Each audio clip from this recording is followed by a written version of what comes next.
Friends, welcome to Bhumika's kitchen. ನಾನು ನಿಮ್ಮ ಭೂಮಿಕಾ ಸುದರ್ಶನ್. ಬೇಸಿಗೆ ಕಾಲ ಬರ್ತಿದ್ದ ಹಾಗೆ ಎಲ್ಲರಿಗೂ ಜ್ಯೂಸ್ ಕುಡಿಬೇಕು ಅಂತ ಅನ್ನಿಸ್ತಾ ಇರುತ್ತೆ, ಐಸ್ ಕ್ರೀಮ್ ತಿನ್ನಬೇಕು ಅಂತ ಅನ್ನಿಸ್ತಾ ಇರುತ್ತೆ ಅಲ್ವಾ. ಹೊರಗಡೆ ಎಲ್ಲೋ ಹೋಗಿ ಜ್ಯೂಸ್ಗಳು ಎಲ್ಲ ಕುಡಿದು ದೇಹ ಆರೋಗ್ಯನ ಹಾಳು ಮಾಡ್ಕೊಳ್ಳೋ ಬದಲು ಮನೆಯಲ್ಲೇ ಸೀಸನಲ್ಲಿ ಸಿಗೋ ಅಂಥ ಹುಣಸೆ ಹಣ್ಣು, ಮಾವಿನಕಾಯಿ ಉಪಯೋಗಿಸ್ಕೊಂಡು ಪಾನಕ ಅಥವಾ ಜ್ಯೂಸ್ ಮಾಡ್ಕೊಂಡು ಕುಡೀರಿ. ತುಂಬಾ ರುಚಿಯಾಗಿರುತ್ತೆ. ಮಾವಿನ ಹಣ್ಣಲ್ಲಿ ಮಾಡೋದು ನೋಡೇ ಇರ್ತೀರ, ಮಾವಿನಕಾಯಲ್ಲಿ ಜ್ಯೂಸ್ ಮಾಡ್ತೀನಿ, ಅದಂತೂ ಸಖತ್ತಾಗಿರುತ್ತೆ. ಜೊತೆಗೆ ಹುಣಸೆ ಹಣ್ಣು ಇವಾಗ ಫ್ರೆಶ್ ಆಗಿ ಹೊಸದಾಗಿ ಬಂದಿರುತ್ತೆ, ಬಿಳಿ ಹುಣಸೆ ಹಣ್ಣು. ಆ ಹುಣಸೆ ಹಣ್ಣನ್ನ ಉಪಯೋಗಿಸ್ಕೊಂಡು ಪಾನಕ ಮಾಡ್ಕೊಳ್ಳಿ, ತುಂಬ ರುಚಿಯಾಗಿರುತ್ತೆ. ಕಪ್ಪು ಹುಣಸೆ ಹಣ್ಣಲ್ಲಿ ಮಾಡೋಕ್ಕೆ ಹೋಗಬೇಡಿ, ಬಿಳಿ ಹುಣಸೆ ಹಣ್ಣಲ್ಲೂ ಅದು ಈ ಸೀಸನಲ್ಲಿ ಸಿಗುತ್ತೆ ನೋಡಿ, ಅದನ್ನು ಉಪಯೋಗಿಸ್ಕೊಂಡು ಮಾಡೋದು ಹೇಗೆ ಅಂತ ನೋಡ್ಕೊಳ್ಳೋಣ ಬನ್ನಿ. ಇವಾಗ ಮೊದಲು ಹೊಸ ಹುಣಸೆಹಣ್ಣು, ಒಂದು ಗೋಲಿ ಗಾತ್ರದ ಹುಣಸೆಹಣ್ಣನ್ನ ನೀರಲ್ಲಿ ನೆನೆಸಿಟ್ಟಿದ್ದೀನಿ. ನೀವು ಕೈಯಲ್ಲಾದರೂ ಕಿವುಚ್ಕೋಬೋದು, ಮಿಕ್ಸರಲ್ಲಿ ಹಾಕಿದ್ರೆ ಬೇಗ ಫಾಸ್ಟಾಗಿ ಆಗುತ್ತೆ ಅಂತ. ಅದರ ನಾರೆಲ್ಲ ತೆಗೆದು ಕ್ಲೀನಾಗಿ ಆ ಹುಣಸೆಹಣ್ಣು ಮಾತ್ರ ತೊಗೋಬೇಕು. ಅರ್ಧ ಕಪ್ಪಷ್ಟು ಬೆಲ್ಲ ತೊಗೋತಾ ಇದ್ದೀನಿ, ಪುಡಿ ಮಾಡಿಬಿಟ್ಟು ಹಾಕೊಳ್ತಿದ್ದೀನಿ.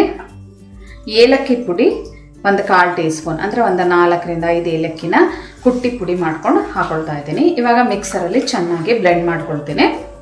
ಒಂದು ಪಾತ್ರೆ ಮೇಲೆ ಹೀಗೆ ಒಂದು ಸ್ಟ್ರೈನರ್ ಇಟ್ಕೊಂಡು ನಾನು ರುಬ್ಬಿರೋ ಅಂಥ ಮಿಶ್ರಣನ ಹಾಕೊಳ್ತಾ ಇದ್ದೀನಿ.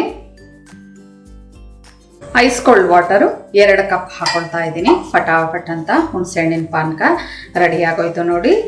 ನೀವು ಮಿಕ್ಸರಲ್ಲಿ ಮಾಡಿದ್ರೆ 2 ರಿಂದ 3 ನಿಮಿಷಕ್ಕೆಲ್ಲ ರೆಡಿಯಾಗಿ ಹೋಗ್ಬಿಡುತ್ತೆ. ಏನೇ ಒಂದು ಬೆಲ್ಲದಲ್ಲಿ ಗಲೀಜಿರ್ಬೋದು ಅಥವಾ ಹುಣಸೆಹಣ್ಣು ನಾರಿರ್ಬೋದು, ಈ ಥರ ಸ್ಟ್ರೈನರಲ್ಲಿ ಶೋಧಿಸ್ಕೊಳ್ಳೋದ್ರಿಂದ ಚೆನ್ನಾಗಿ ಸ್ಟ್ರೈನ್ ಆಗುತ್ತೆ.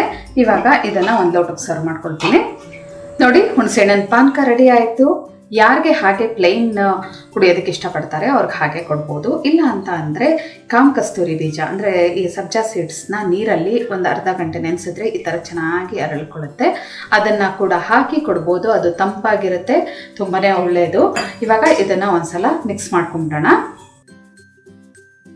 ಸ್ಪೂನಲ್ಲಿ ಈ ಥರ ಮಿಕ್ಸ್ ಮಾಡ್ಕೊಂಬಿಟ್ರೆ ಈ ಹುಣಸೆಹಣ್ಣಿನ ಪಾನಕ ರೆಡಿ ಆಯಿತು ನೋಡಿ. ಈ ಬೇಸಿಗೆ ಕಾಲದಲ್ಲಂತೂ ಯಾವುದಾದ್ರೂ ಒಂದು ಜ್ಯೂಸು ಇರಲೇಬೇಕು ಅಂತ ಅನಿಸ್ತಾ ಇರುತ್ತೆ. ಹೊರಗಡೆಯಿಂದ ತಂದು ಜ್ಯೂಸ್ ಕುಡಿಯೋ ಬದಲು ಮನೆಯಲ್ಲೇ ಸಿಗೋವಂಥ ಈ ಸೀಸನಲ್ಲಿ ಏನೇನು ಸಿಗುತ್ತೆ ಅದನ್ನು ಉಪಯೋಗಿಸ್ಕೊಂಡು ಪಾನಕಗಳನ್ನ ಮಾಡ್ಕೋಬೋದು. ಹೊಸ ಹುಣಸೆಹಣ್ಣು ಬಂದಿರೋದ್ರಿಂದ ಅದರಲ್ಲಿ ಪಾನಕ ಮಾಡ್ಕೊಂಡು ಕುಡೀರಿ, ತುಂಬಾ ರುಚಿಯಾಗಿರುತ್ತೆ, ಆರೋಗ್ಯಕ್ಕೆ ಕೂಡ ತುಂಬಾ ಒಳ್ಳೆಯದು. ಇವಾಗ ಇನ್ನೊಂದು ಪಾನಕ ನೋಡ್ಕೊಳ್ಳೋಣ. ಮಾವಿನಕಾಯಿನ ಸಿಪ್ಪೆ ಎಲ್ಲ ತೆಗೆದು ತುರಿದಿಟ್ಕೊಂಡಿದ್ದೀನಿ. ಒಂದು 1/4 ಕಪ್ಪಷ್ಟು ಮಾವಿನಕಾಯಿ ತುರಿ ಹಾಕೊಳ್ತಾ ಇದ್ದೀನಿ. ಹುಳಿ ಮೀಡಿಯಮ್ ಆಗಿದೆ, ಹುಳಿ ಮೇಲೆ ಡಿಪೆಂಡ್ ಆಗುತ್ತೆ ಸಕ್ಕರೆ ಹಾಕೊಳ್ಳೋದು. ಸಕ್ಕರೆ ಅರ್ಧ ಕಪ್ಪು, ಪುದೀನ ಸೊಪ್ಪು ಒಂದು 4 ರಿಂದ 5 ಎಲೆ, ಜೀರಿಗೆ ಅರ್ಧ ಟೀ ಸ್ಪೂನ್, ಶುಂಠಿ ಒಂದು 1/4 ಇಂಚು, ಸ್ವಲ್ಪ ನೀರು ಹಾಕೊಳ್ತೀನಿ. ಸ್ವಲ್ಪ ನೀರು ಹಾಕೊಂಡು ನುಣ್ಣದಾಗಿ ರುಬ್ಕೊಳ್ತೀನಿ. ರುಬ್ಬಿರೋ ಅಂಥ ಮಿಶ್ರಣನ ಒಂದು ಪಾತ್ರೆ ಒಳಗಡೆ ಶೋಧಿಸ್ಕೊತಾ ಇದ್ದೀನಿ ಈ ಸ್ಟ್ರೈನರಲ್ಲಿ. ಹೀಗೆ ಶೋಧಿಸೋದ್ರಿಂದ ಆ ಜೀರಿಗೆ, ಶುಂಠಿ, ಪುದೀನದು ಏನೇ ಒಂದು ನಾರಾಂಶ ಇದ್ರೂ ಎಲ್ಲ ಈ ಥರ ಸ್ಟ್ರೈನ್ ಮಾಡ್ಕೊಂಡ್ಬಿಡ್ಬೋದು. ಇದಕ್ಕೆ ಇನ್ನೊಂದು ಸ್ವಲ್ಪ ನೀರು ಹಾಕ್ಕೊಂಡು ಉಳಿದಿರೋ ಅಂಥ ಮಿಶ್ರಣ ಕೂಡ ಮಿಕ್ಸರ್ ಜಾರ್ ಒಳಗಡೆಯಿಂದ ಇದಕ್ಕೆ ಹಾಕೊಳ್ತೀನಿ. ಇವಾಗ 2 ಕಪ್ಪಷ್ಟು ನೀರು ಹಾಕೊಳ್ತೀನಿ. ಒಂದ್ಸಲ ಎಲ್ಲ ಈ ಥರ ಚೆನ್ನಾಗಿ ಶೋಧಿಸ್ಕೊಂಡ್ಬಿಡ್ತೀನಿ ನೋಡಿ. ಆ ಜೀರಿಗೆದು, ಶುಂಠಿದು, ಪುದೀನ ಸೊಪ್ಪೆಲ್ಲ ಬಂದಿದೆ. ಪುದೀನ ಸೊಪ್ಪು ಇಷ್ಟಪಡದೆ ಬರೀ ಮಾವಿನಕಾಯಿ ಫ್ಲೇವರೇ ಇರಬೇಕು ಅಂತ ಅನ್ನೋರು ಪುದೀನ ಸೊಪ್ಪನ್ನ ಸ್ಕಿಪ್ ಮಾಡ್ಕೋಬೋದು. ಶುಂಠಿ ಪುದೀನಾನ ಎಲ್ಲ ಶೋಧಿಸ್ಕೊಂಡ್ಮೇಲೆ ಬರೀ ಒಂದು ಪಿಂಚಷ್ಟು ಉಪ್ಪು ಹಾಕ್ತಾ ಇದ್ದೀನಿ. ಉಪ್ಪು ಹಾಕೋದ್ರಿಂದ ಒಂಥರ ಟೇಸ್ಟ್ ತುಂಬಾ ಚೆನ್ನಾಗಿರುತ್ತೆ. ಈ ಥರ ಎಲ್ಲ ಚೆನ್ನಾಗಿ ಮಿಕ್ಸ್ ಮಾಡ್ಕೊಳ್ತೀನಿ. ಇವಾಗ ಲೋಟಕ್ಕೆ ಸರ್ವ್ ಮಾಡ್ಕೊಳ್ಳೋಣ. ಸರ್ವ್ ಮಾಡೋದಕ್ಕೆ ಮಾವಿನಕಾಯಿ ಜ್ಯೂಸ್ ರೆಡಿ ಇದೆ ನೋಡಿ. ಮಾವಿನ ಹಣ್ಣಲ್ಲಿ ಎಲ್ಲ ಮಾಡ್ಕೋತೀರಾ ಜ್ಯೂಸ್ನ, ಆದರೆ ಮಾವಿನಕಾಯಲ್ಲಿ ಕೂಡ ತುಂಬ ರುಚಿಯಾಗಿರೋ ಅಂಥ ಜ್ಯೂಸ್ನ ಮಾಡ್ಕೋಬೋದು.